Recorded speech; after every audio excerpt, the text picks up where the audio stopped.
Alors, en gros déjà, l'objectif du challenge, donc je vais le répéter, mais sur 5 jours consécutifs, je vais vraiment essayer de vous apporter tous les éléments de réponse pour essayer de vous transformer physiquement de manière vraiment optimale. Donc, premier jour, là, ce qu'on va voir, c'est que premier axe, hyper important, c'est comment planifier en fait ces objectifs, comment faire en sorte de tenir sur le long terme pour justement réussir sa transformation physique. Ensuite, deuxième jour, je vais vous parler un peu vraiment de programme d'entraînement, comment vous devez planifier ça, qu'est-ce que vous devez mettre vraiment en priorité pour atteindre l'objectif d'avoir un corps musclé et aussi athlétique. Ensuite, troisième jour, on va vraiment s'attarder sur l'alimentation. Donc qu'est-ce qu'il faut privilégier, comment il faut manger en fonction de ses besoins. Je ne vais pas trop rentrer dans les détails spécifiques parce que c'est pas l'objectif, je vais vous donner plutôt des conseils généraux. Je peux pas trop rentrer dans le personnalisé parce que voilà, c'est pas l'objectif.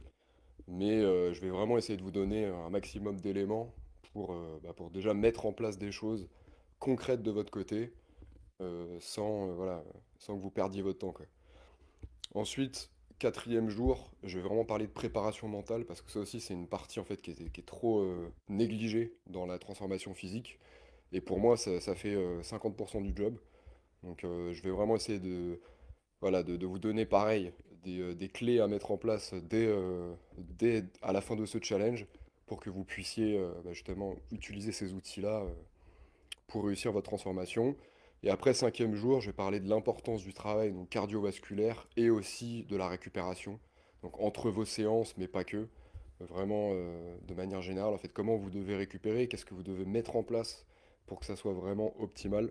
Alors pour répondre à ta question, Sam, ouais, je vais y revenir à la fin de la présentation, mais le mieux c'est que ouais, vous preniez des notes en fait à chaque fois pour que vous puissiez directement appliquer ce que je vais vous dire en fait au fur et à mesure des jours. Le but, c'est que vous sortiez du challenge avec voilà, des clés en fait, à mettre en place. Je vais pas vous essayer de vous submerger d'informations que vous allez oublier en fait en une semaine, enfin une semaine après. Le but, c'est vraiment que voilà, vous notiez les choses et que vous les mettiez directement en place pour vous aider en fait à vous transformer, quoi.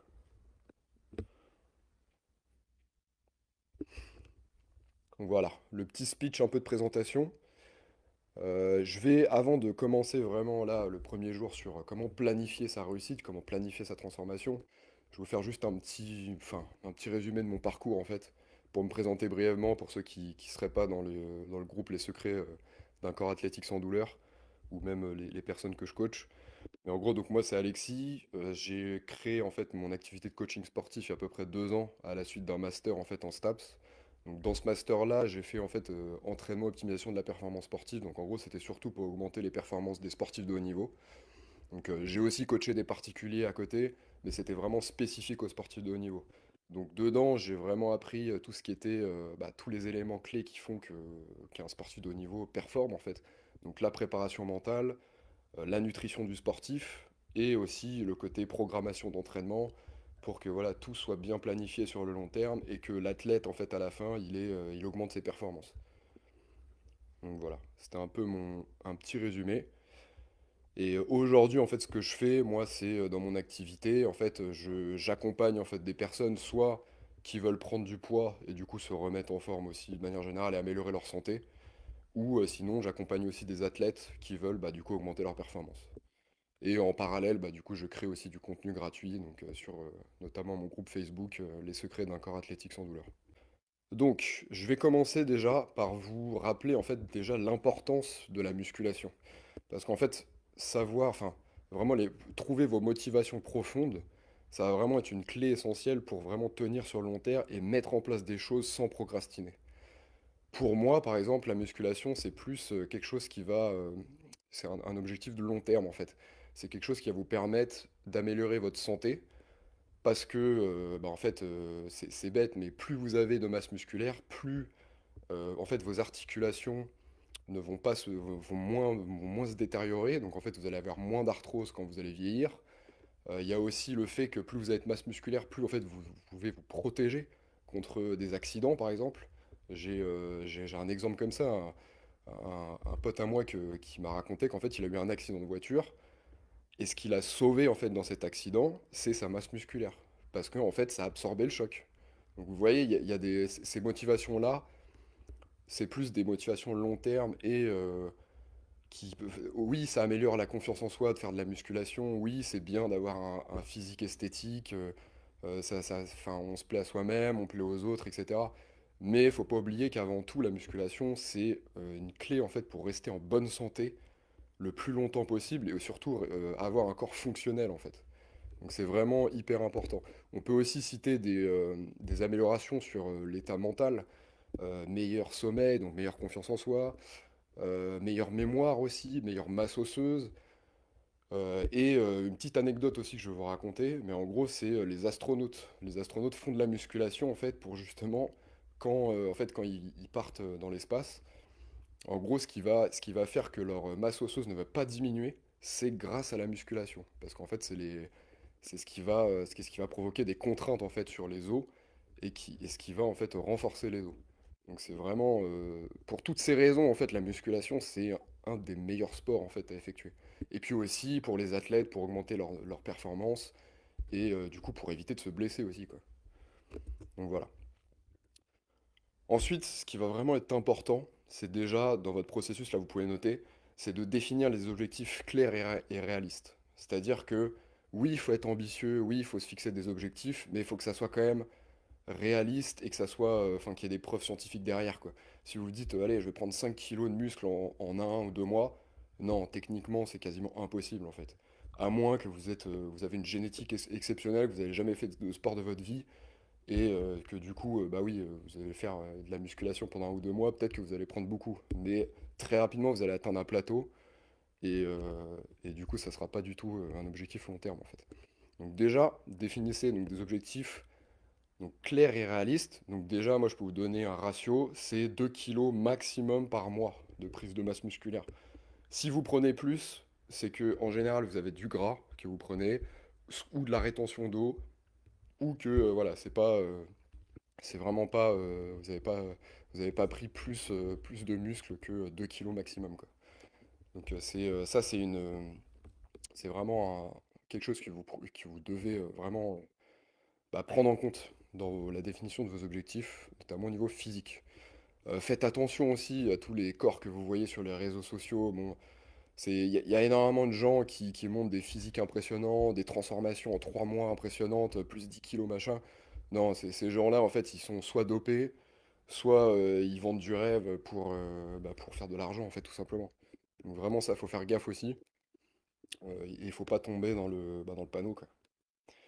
Donc ensuite, ce qui va être aussi primordial, en fait, c'est de définir qu'est-ce que vous voulez améliorer en termes de transformation physique. Est-ce que vous voulez améliorer votre masse musculaire, votre force, votre endurance, votre souplesse, votre puissance? En fait, il faut savoir que si par exemple vous décidez de vous focaliser que sur la masse musculaire, bah, il y aura un entraînement spécifique pour développer la masse musculaire. Mais si vous vous concentrez sur une autre qualité musculaire, bah, il faudra faire des exercices et faire des protocoles qui seront complètement différents en fait. Donc ça aussi, il faut en avoir conscience. On ne peut pas tout développer. Enfin, on peut développer toutes les qualités, enfin plusieurs qualités dans une même séance, mais ça sera pas. Bah, vous allez gagner en fait un peu sur chaque, mais ce sera pas optimal en fait. Donc ça, faut en avoir bien conscience, et c'est pour ça aussi qu'il faut bien définir ce que l'on veut en fait. Donc voilà, ça c'est un peu la petite astuce que vous devez vraiment noter, hein, c'est essayer de vraiment savoir ce que vous voulez en fait. Ce que vous voulez et pourquoi vous le faites, si je devais résumer les deux premières parties. Ensuite, c'est important aussi de se fixer des objectifs sur le court, moyen et long terme. Donc ça, pour une seule raison, en fait, c'est que bah, vous savez où vous allez, en fait. Et il n'y a rien de pire que de se lever le matin pour n'importe quel objectif, en fait. De se lever le matin et de pas savoir où on va, en fait. Parce qu'on ne sait pas ce qu'il faut faire. On n'arrive pas aussi à mesurer les progrès, parce qu'on se dit, bon, bah, on vit au jour le jour, en fait. Enfin, on laisse la place au hasard, en fait, dans la réussite de nos objectifs. Donc ça, c'est aussi hyper important de vraiment se fixer des objectifs à court, moyen et long terme.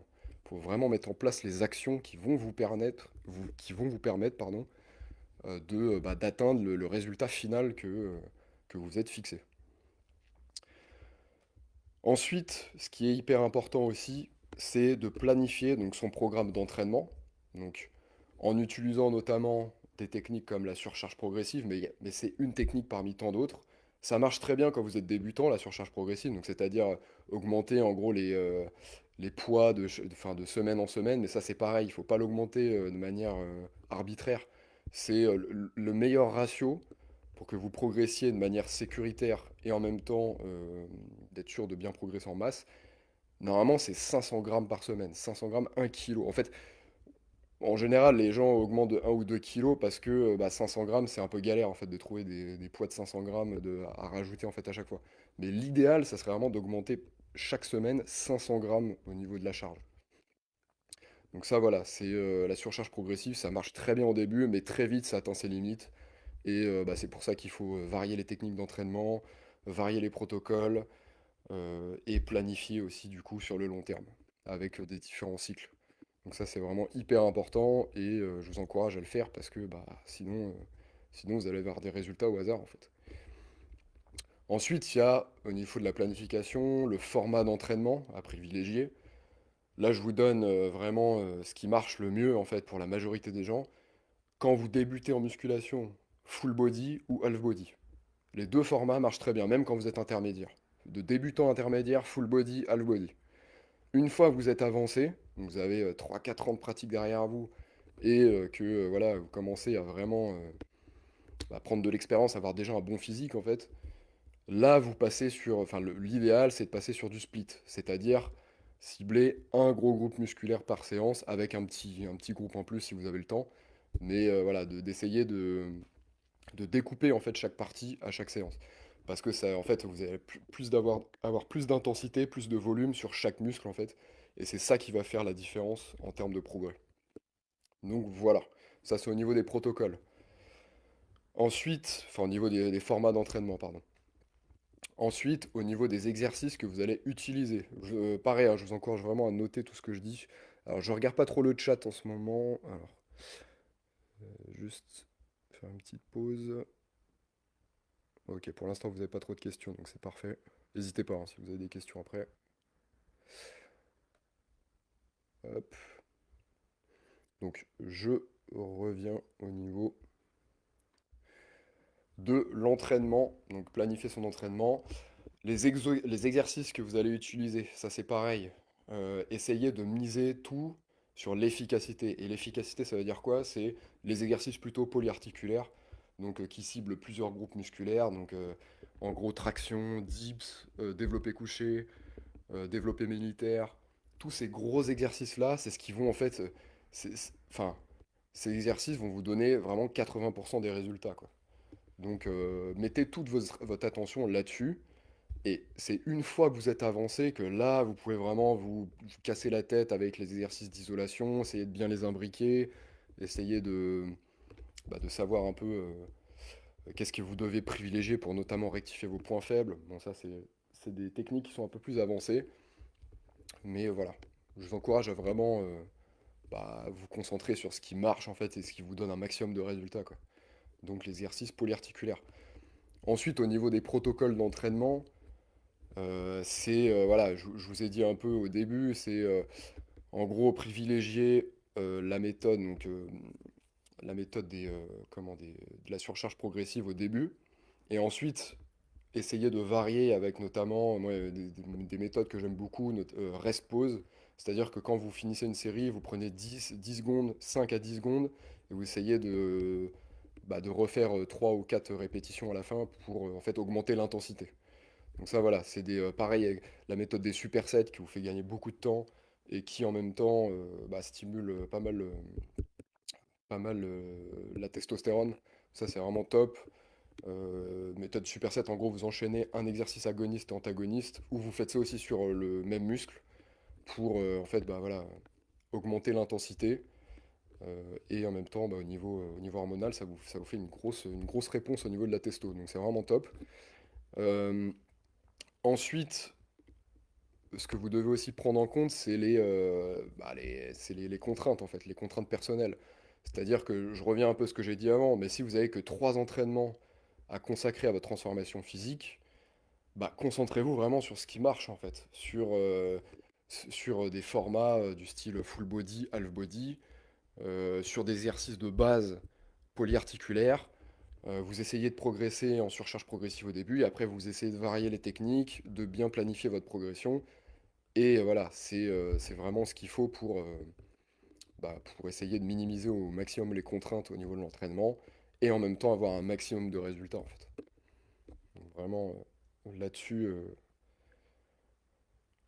là-dessus, il faut vraiment focaliser en fait sur ce qui marche pour essayer de minimiser les contraintes.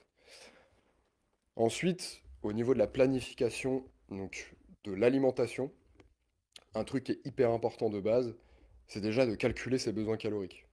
Si vous n'avez aucune idée de ce que vous devez manger en fait pour atteindre votre objectif, que ce soit de la prise de masse, de la perte de poids, de l'augmentation de la performance sportive, bah en fait c'est pareil, vous allez naviguer au hasard et, euh, et en fait vous allez avoir des résultats au hasard parce que bah ouais, vous avez pas assez soit vous n'avez pas assez de calories pour construire du muscle, soit vous en avez trop et du coup bah, même malgré les entraînements que vous faites pour perdre du poids, bah, vous allez continuer en fait à prendre du poids ou à pas en perdre.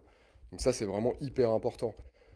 En gros, moi, ce que je peux vous donner déjà comme astuce, bon, au niveau du calcul, je vais pas vous le donner parce que bah, il y a pas mal de trucs à prendre en compte. C'est des formules, voilà, que moi j'ai appris en STAPS, mais qui permettent de vraiment avoir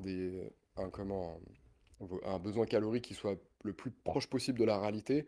Donc en gros, ça prend en compte l'âge, le poids, la taille, l'activité physique que vous faites dans la journée. Si vous êtes par exemple quelqu'un qui travaille dans un bureau, bah, vous n'allez pas avoir la même dépense calorique que quelqu'un qui fait un boulot physique et qui travaille 8 heures par jour dans le bâtiment.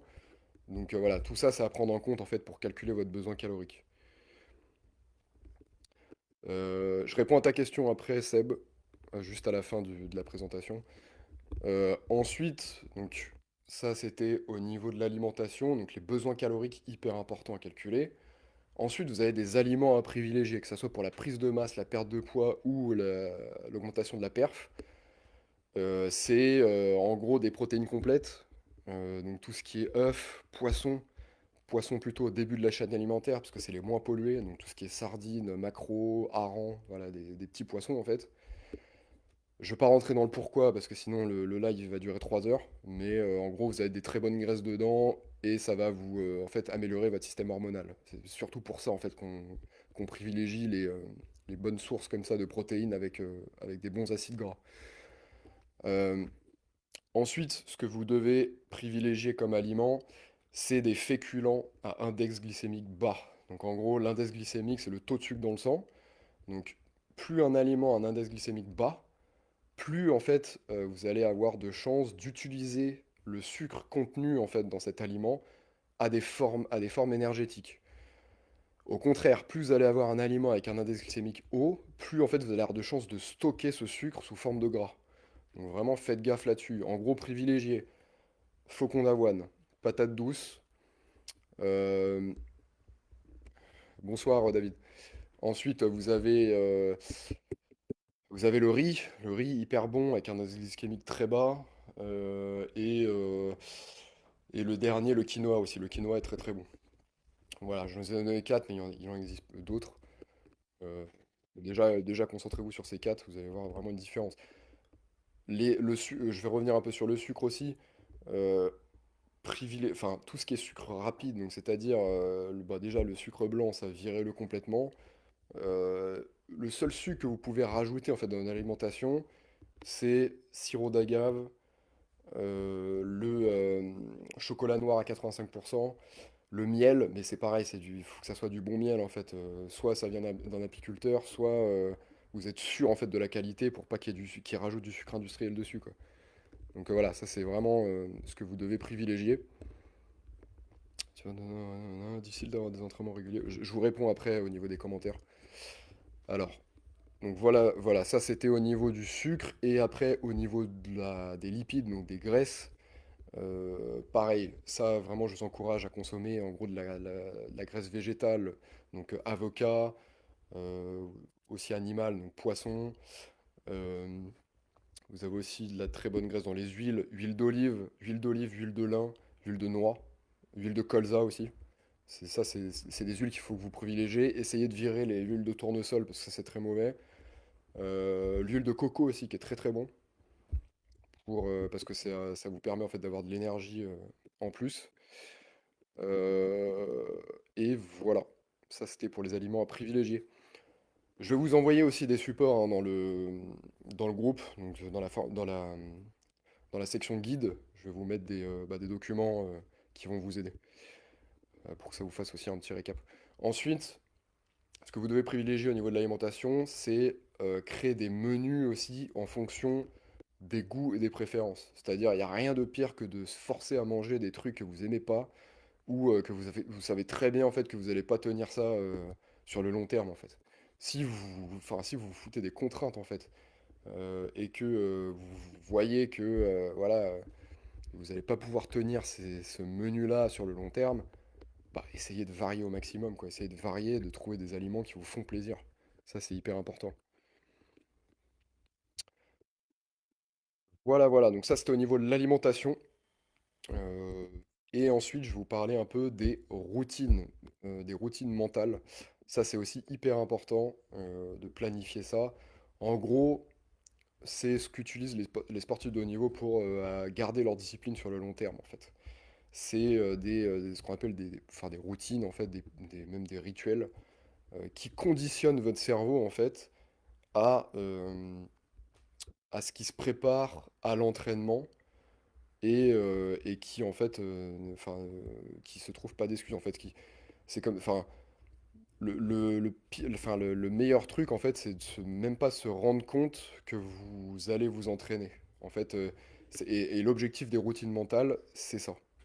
C'est de même plus se rendre compte qu'on va s'entraîner. Donc vous avez notamment la respiration Kalabhavati qui va vous permettre d'augmenter votre niveau d'énergie. Donc ça, pareil, c'est une routine que vous pouvez mettre en place, qui est hyper rapide. Si vous êtes crevé et que vous rentrez du boulot et que vous avez juste une envie, c'est de vous affaler dans le canapé, bah, vous faites cette respiration et je peux vous assurer que ça va justement vous redonner un gain d'énergie.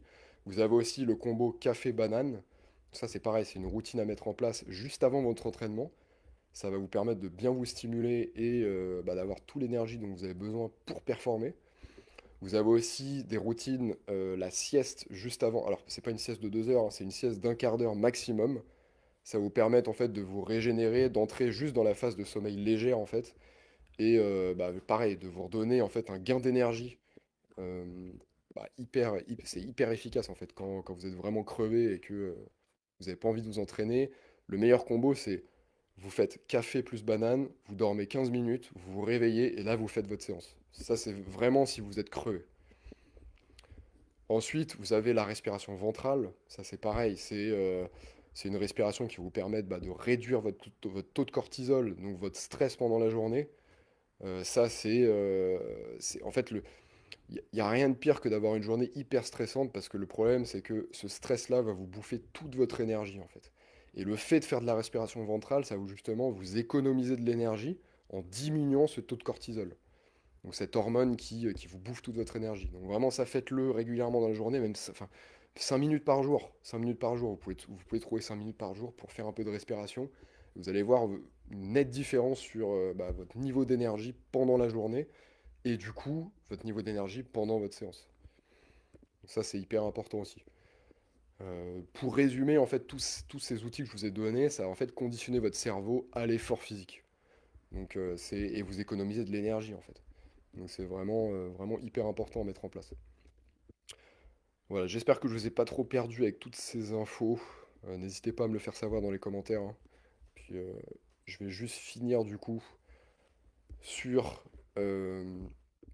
l'importance de planifier en fait. L'importance de planifier ses objectifs, enfin, pour résumer, hein, c'est pour essayer de performer un maximum en ne laissant rien au hasard en fait. Ça c'est vraiment la base de la planification, c'est à ça que ça sert, quoi. Donc voilà. Et juste, je vais vous donner aussi une petite astuce pour les personnes voilà, qui pensent qu'ils n'ont pas assez de temps dans la journée en fait pour justement mettre en place ces routines, mettre en place. Alors il y a des personnes, oui, je suis d'accord, qui travaillent 10 heures par jour, qui n'ont vraiment pas le temps avec les enfants, etc. Mais moi, de ce que j'avais suivi une conférence là de quelqu'un en fait qui était spécialisé dans le management et justement dans la planification du temps. C'était un exercice franchement qui était vraiment cool. En gros, c'est vous, en fait, vous mettez toutes les choses obligatoires que vous avez à faire dans la journée en termes de temps. Et en fait, après, vous divisez tout ça par 168. Et en fait, en général, ça va vous donner en fait, le nombre d'heures qui vous reste en fait euh, dans votre semaine pour justement vous consacrer à d'autres choses, quoi. Donc, notamment votre transformation physique, vos entraînements, votre récupération, votre nourriture, etc. Donc ça, ça peut être un bon outil que je vous encourage à tester en fait pour essayer de vous rendre compte en fait que vous avez, en général, on a plus de temps que ce qu'on croit en fait. Donc, euh, donc ça peut être un bon exercice à faire. Voilà, bah écoutez, j'ai fini ce que j'avais à dire pour le premier jour.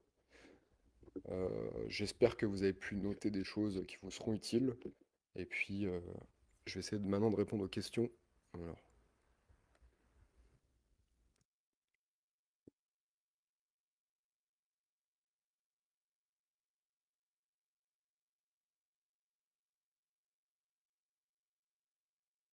Alors, combien de temps d'entraînement par semaine et d'heures, s'il te plaît? Alors, Sébastien, alors toi, si, en fait, si vous êtes débutant, enfin, c'est toujours pareil, ça va dépendre surtout de ton niveau, mais toi, de ce que je sais, tu es plutôt débutant intermédiaire, donc 3 entraînements d'1 heure par semaine, c'est déjà largement suffisant. 2 entraînements, ça commence à faire un peu léger. Tu vas pouvoir progresser avec 2 entraînements, mais ce sera pas optimal. Le mieux, c'est 3 entraînements par semaine, d'1 heure, avec en comprenant l'échauffement, quoi. Donc, avec le format full body, half body, c'est vraiment l'idéal.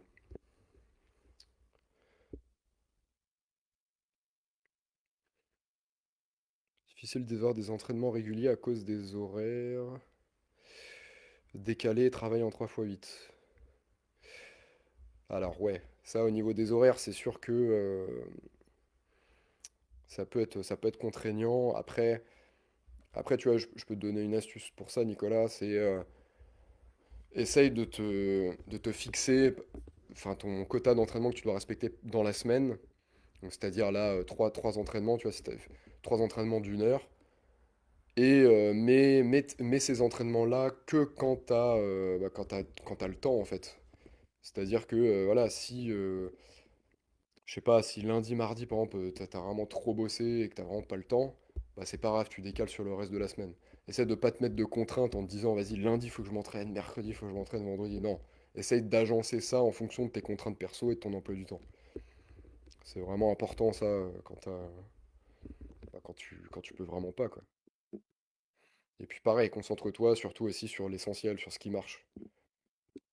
Ne te disperse pas avec 10 000 trucs. C'est d'où l'intérêt de planifier en fait. C'est pour ça que je vous ai fait ce live en fait. C'est pour justement éviter que vous partiez dans tous les sens et que vous mettiez en place que des choses qui fonctionnent et, euh, et qui vous permettent de réussir en fait.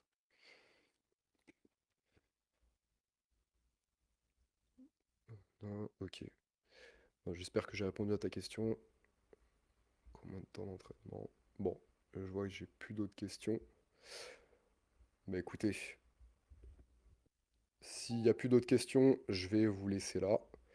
Et puis, du coup, je vous dis à demain 18h30. Donc pareil, là, cette fois-ci, pour vraiment parler d'entraînement plus en profondeur. Donc développer un peu cette partie-là et puis c'est de vous donner des clés, pareil, concrètes à mettre en place pour vous aider.